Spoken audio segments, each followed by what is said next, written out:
रानी महारानी के समय से औरतों के अस्तित्व पर है एक प्रश्न चिन्ह। राम की सीता हो या पांडवों की द्रौपदी, हर रानी की थी अलग अलग त्रासदी। आज के युग की करें अगर बात, बदले सारे किस्से, बदले हालात। यहां उपस्थित दर्शकों को मनीषा टिग्रीवाल का नमस्कार। कल रात पतिदेव से बहुत जोरदार बहस हुई। विषय कुछ ऐसा था, महिलाएं तब और अब। उसके बाद जब मैं सोने गई तो मैंने एक दिलचस्प सपना देखा और मैंने देखा कि आईने में मैं खुद से बातचीत कर रही हूँ कि सुबह होती है, शाम होती है, यूं ही जिंदगी तमाम होती है।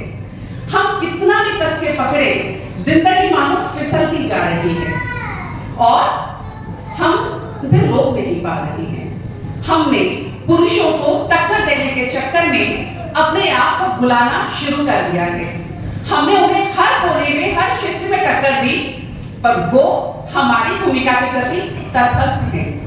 इससे तो अच्छा होता हम रानी महारानी के समय में होते, कम से कम राजसी ठाट बाट तो होता हमारा।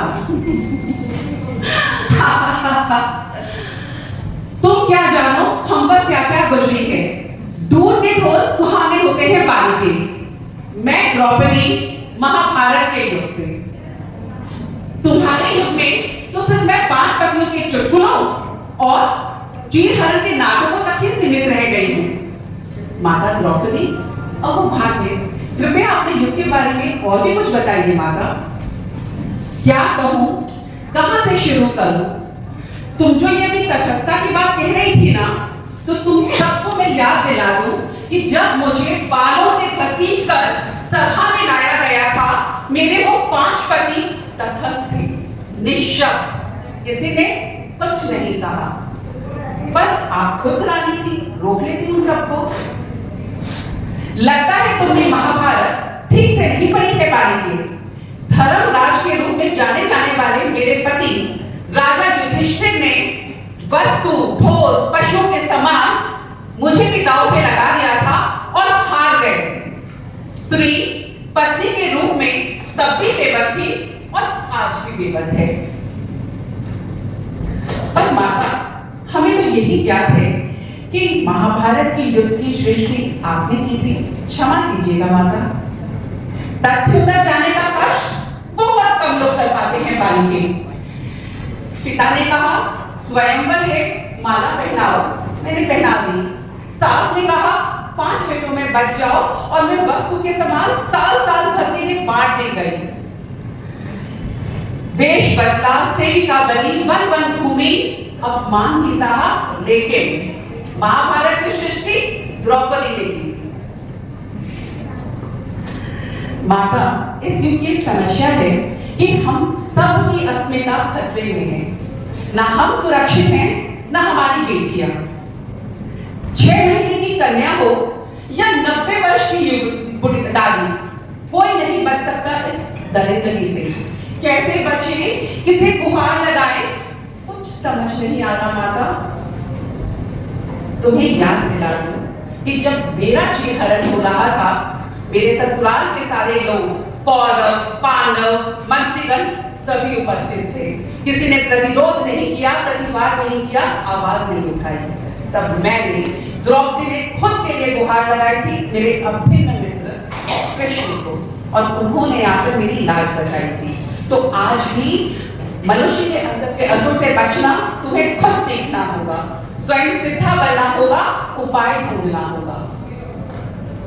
माता, ये तो आपने बाहर की बात बताई, पर जो अन्याय घर के अंदर है उससे कैसे बचें? घरेलू हिंसा ऐसी कि कभी हाथ उठाकर, कभी आजादी छीनकर, कभी जिंदा जलाकर, और मानसिक यातनाएं तो ऐसी होती हैं कि किसी को दिखाई तक नहीं देती। उससे कैसे बचे माता? मैं बात बताती हूँ बालिके, स्त्री जो होती है ना, हमेशा से भोग्या रही है, पुरुष की जरूरतों को पूरा करने का साधन मात्र। उसकी सहनशीलता, उसकी त्यागशीलता, उसकी रिश्तों को निभाने की शिद्दत पुरुषों से कहीं कहीं ज्यादा थी। अन्यथा माता गांधारी की आंखों में पट्टी क्यों मांगा था और मैं द्रौपदी वन मन क्यों भटकी थी। आज के जमाने में स्त्री यदि उच्च पक्ष की हो, कमाऊ हो, पढ़ी लिखी हो तो फिर भी अपनी मर्जी से जीने की सोच सकती है, लेकिन आदिकाल में राजकुमारी, रानी, पटरानी जो भी हो, उनका अस्तित्व उनके पिता, पति और पुत्र के हिसाब से था।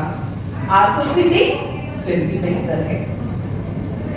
तो दोस्तों, जब जब त्यागशीलता की बात आती है, जाने क्यों हम हमेशा सीता मैया को याद करते हैं।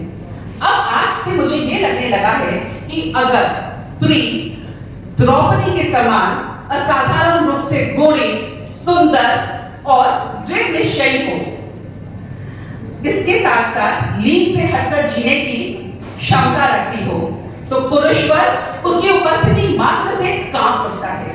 उसे पता होता है कि ये स्त्री हमें चुनौती दे सकती है, इसे दबाना होगा।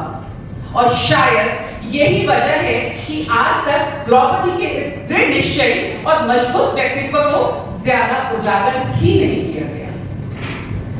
बालिके मुझे प्रारब्ध पता था, फिर भी ना रोक सकी ना बदल सकी। इससे ये तो तय है कि स्त्री को अपने हक के बदले कुछ हासिल नहीं हुआ। अगर यकीन ना हो तो महाभारत के युद्ध के अंत से जरूर सीखो।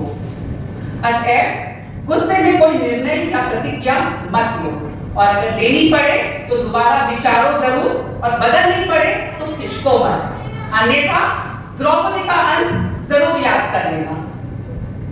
जब मैं सुबह सोकर उठी, मेरे अंदर द्रौपदी के साथ हुई बातचीत का अंश लहरा रहा था, एक अलग ही ऊर्जा का संचार कर रहा था। और उनकी जो बात मैं अमल करने वाली हूँ वो कुछ यूं है कि स्त्री तो मजबूत हो, जनने की क्षमता रखती हो, और जो सृष्टि की रचना कर सकता है वो अपने अधिकारों की रक्षा स्वयं कर सकता है। अतएव स्त्री तुम मजबूत बनो, शक्तिशाली बनो, और साथ ही साथ विवेकपूर्ण भी बनो, ताकि अपनी क्षमताओं का सही सदुपयोग कर सको, अपने अधिकारों का सही प्रयोग कर सको, स्वयं सिद्धा बन सको। धन्यवाद। Very nice.